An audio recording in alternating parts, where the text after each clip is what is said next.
नमस्कार, मैं हूं पंडित कैलाश चंद्र जोशी और आप देख रहे हैं मेरा यूट्यूब चैनल संस्कृति से।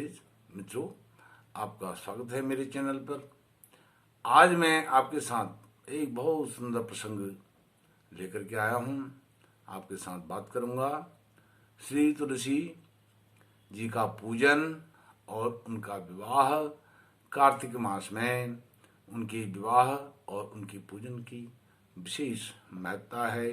बहुत आनंद का वह क्षण होता है सनातन में, और सनातन के धर्म शास्त्र में तुलसी जी का पर्याप्त जो साहित्य है वह भरा पड़ा है।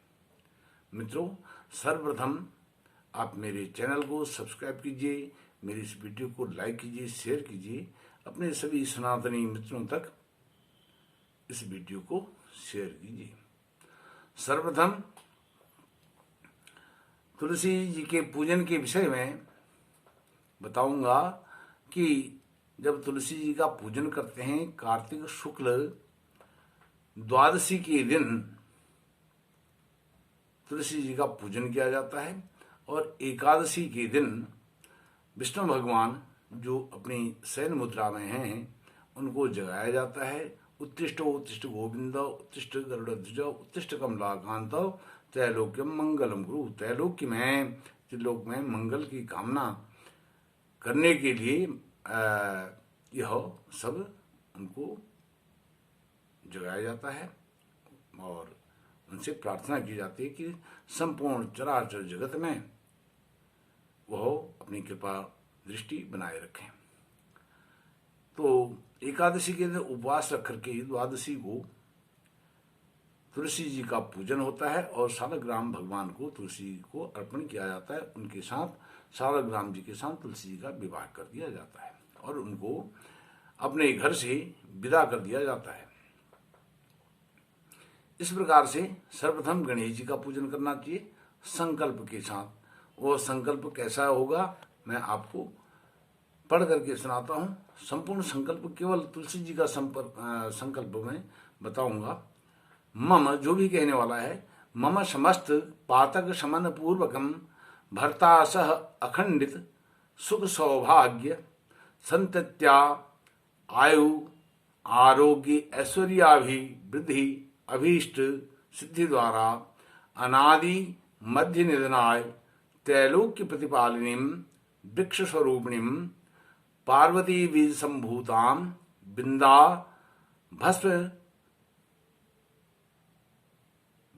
भस्मनि संस्थिताम त्रैलोक्य पावनिम कीनाश मार्गा अंधकार ध्वंसिनीम श्री विष्णुवल्लभाम तथा लब्धोपचारी था ज्ञानेन च पूजनम करिष्ये। यह करके फिर पीठ पूजा करनी चाहिए।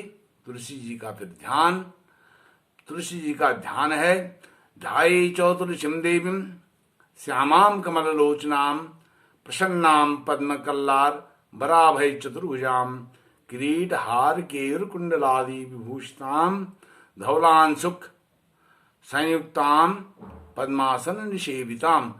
ओम श्री तुलसी देव्ये नमः ध्यानम समर्पयामि। फिर उसके बाद तुलसी जी का आवाहन, आसन, पाद्य, अर्घ्य, आत्मन, पंचामृत स्नान, शुद्धोदक स्नान, वस्त्र, उपवस्त्र, रक्त सूत्र से वेष्टन और गंध, कुमकुम, चंदन, कस्तूरी, अक्षत, श्रृंगार सामग्री अर्थात चूड़ी, चरेऊ, काजल, जो भी उनके आभूषण हैं, गहने हैं, वह उनको अर्पण करके फिर धूप, दीप और अमृत स्वरूपी नैवेद्य, आचमन और फिर जप करना है श्री तुलसी देव्ये नमः यथाशक्ति कम से कम अष्टोत्तर 108 बार। और उसके बाद फल, तांबूल, द्रव्य दक्षिणा, कर्पूर आदि से फिर निराजन अर्थात आरती करनी है और फिर विशेष अर्घ्य देना है तुलसी जी को। और अंत में पुष्पांजलि देनी है। पुष्पांजलि अर्थात जो भी तुलसी जी की पूजा में, प्रतिष्ठा में कमी त्रुटि रह गई है उसके लिए श्री हरि विष्णु और तुलसी जी क्षमा करेंगे इस भाव से। और फिर प्रदक्षिणा करने के बाद साष्टांग दंडवत प्रणाम, और उसके बाद तुलसी जी का मंगल, तुलसी मंगल, जैसे पार्वती मंगल, जानकी मंगल, राधा मंगल, रुक्मणी मंगल, इस तरह से जो विवाह के समय में मंगल गान किया जाता है वह मंगल करना चाहिए। वह मंगल मैं आपको बताता हूं। तुलसी जी का मंगल क्या है। विशेषकर जो कन्याएं विवाह योग्य हैं उनको यह मंगल के श्लोक मंत्र का पाठ अवश्य करना चाहिए। तुलसी एकादशी, प्रबोधिनी एकादशी जो देवउठनी एकादशी है उस एकादशी को, और या कार्तिक शुक्ल द्वादशी को क्षमा कीजिए, तो वह मंगल है। श्रीमद कार्तिक शुक्लगा तिथि बराच एकादशी द्वादशी तस्याम गो रजल लग्ने गो रज लग्न के वधुवरो साक्षात जगनायको श्री कृष्ण तुलसी विवाह मकरोत् तस्मिन् विवाहोत्सवे तो देवो भवताम सदा शुभ करो लक्ष्मी करो मंगलम। यह मंगल पाठ करना चाहिए। उसके बाद मंगल पाठ करके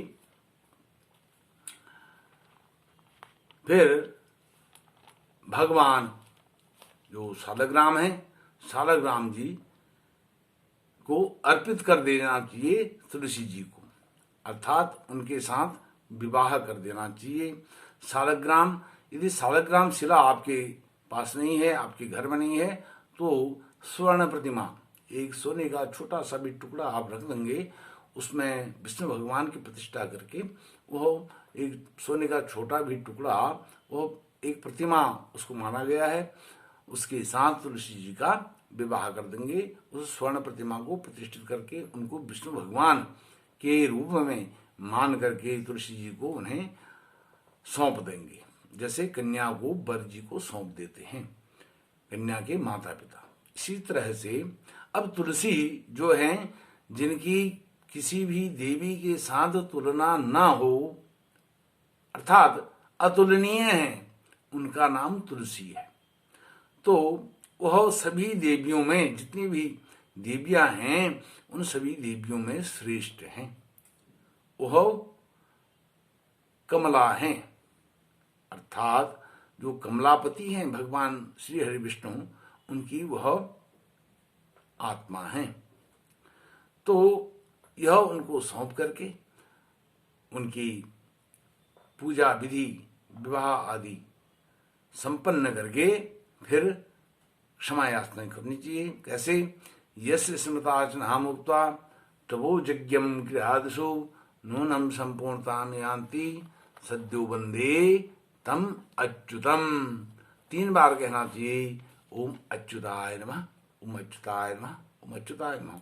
जब हम भगवान अच्युत का, श्री हरि विष्णु का, राम जी का, श्री कृष्ण भगवान का इस प्रकार से ओम अच्युताय नमः, ओम नमो भगवते वासुदेवाय नमः, ओम रामाय नमः, रामचंद्राय नमः, रामभद्राय नमः, इस प्रकार से स्मरण कर लेते हैं, उनका जप कर लेते हैं।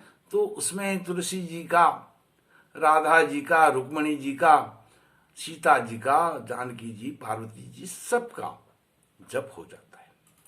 क्योंकि जो राम जी हैं, सीता उनके अभिन्न अंग हैं, रुक्मणी हैं, राधा हैं, वह कृष्ण भगवान के अंग हैं। इसी प्रकार पार्वती जी हैं, शंकर के अंग हैं। इसी प्रकार जो तुलसी हैं वह भगवान श्री हरि विष्णु की अंग हैं। इस प्रकार से यह बड़े आनंद का विषय है। कार्तिक मास में तुलसी विवाह, तुलसी पूजन, श्री हरि विष्णु का नाम जप स्मरण आदि, यह बहुत सुंदर प्रसंग होता है, आनंद का विषय होता है, बहुत आनंद इसमें होता है। इस प्रकार से हमें अपने सनातन में जो कुछ भी दिया हुआ है उसको पढ़ना चाहिए, लिखना चाहिए, बोलना चाहिए। यदि हम पढ़ नहीं सकते, लिख नहीं सकते, बोल भी नहीं सकते, तो जो हमें आज के समय में एक सोशल मीडिया ने हमको बहुत बड़ा हथियार दिया है, हमें उसको अवश्य ही श्रवण करना चाहिए। श्रवण तो हम कर सकते हैं, अपना अन्य कार्य करने के बाद, कार्य करने के साथ भी उसका श्रवण हम कर सकते हैं। हम श्रवण करेंगे तब हमारी जो भावी संतानें हैं, हमारे बच्चे हैं, वह भी श्रवण करेंगे, वह भी सुनेंगे। और जो हम श्रवण करेंगे वो नहीं भी सुनेंगे, जो हम श्रवण करेंगे उसका परावर्तन उधर होगा, हमारी संतति में होगा, हमारे संतान में होगा। मित्रों, इस प्रकार से यह दिव्य बातें हैं, यह सनातन की चर्चा है, सनातन की परिचर्चा है, सनातन के यह अंग हैं, प्रत्यंग हैं, उपांग हैं। तो इसमें हमें यह सब श्रवण करना चाहिए। जितना सत साहित्य सनातन में है और कहीं नहीं है। और मैं तो ये कहता हूं, जो मेरा अपना अनुभव है, मैं तो यह कहता हूं, अब ये तुलसी जी है, तुलसी जी, इसमें हमेशा इस प्रकार से प्रकाश होना चाहिए। तो मैं तो कहता हूं, जो आज के समय में सोशल मीडिया आया है, इंटरनेट आया है, यह सनातन के लिए आया है। क्योंकि सनातन की इतनी जानकारी आज सोशल मीडिया पर है, क्योंकि हमारा जो यह धर्म है, सनातन है, यह इसकी कोई गिनती नहीं है।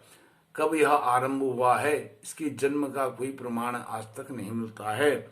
अब जिसका जन्म नहीं हुआ है उसकी मृत्यु नहीं होती है, जिसका जन्म हुआ है इस ब्रह्मांड में, उसकी मृत्यु भी अवश्य होती है। इसलिए यह हमारा सनातन अटल है, अटल है, चिरंजीवी है, यह कभी नहीं मरने वाला है। तो इसलिए जो हम श्रवण करेंगे, हम करेंगे, उसका परावर्तन अपने आप हमारी संतानों में होगा। तो आपने तुलसी जी के पूजन कार्तिक मास के समय में और तुलसी जी के विषय में, श्री हरि विष्णु के विषय में, भगवान श्री कृष्ण के विषय में मुझसे सुना। आपका श्री हरि विष्णु तुलसी जी कल्याण करें। इन्हीं शब्दों के साथ अपनी वाणी को विराम देता हूँ। नमस्कार।